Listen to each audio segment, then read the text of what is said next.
Hello everyone, I hope you are doing great. Let's see how we can restore our file. For example, let's create a file and name it, for example, project.py.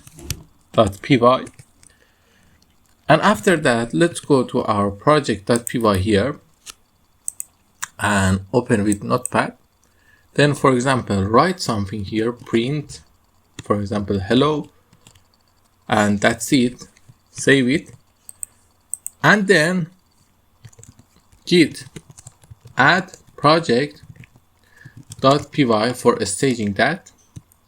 Now let's write git status to see what is the.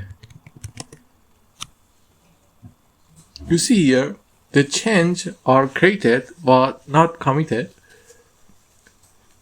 But when we write git restore and we write the project file here .py, what it's going to do, it's going to restore every changes that we created. Let's see it here.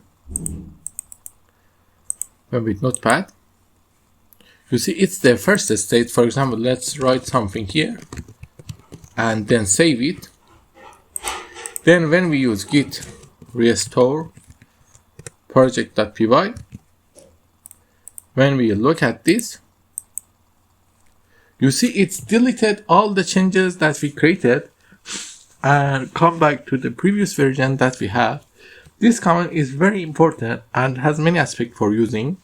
I'm not going to give you all the aspect of this command because we are going to use more GitHub in the interaction with Git, not in one place, and it's not important.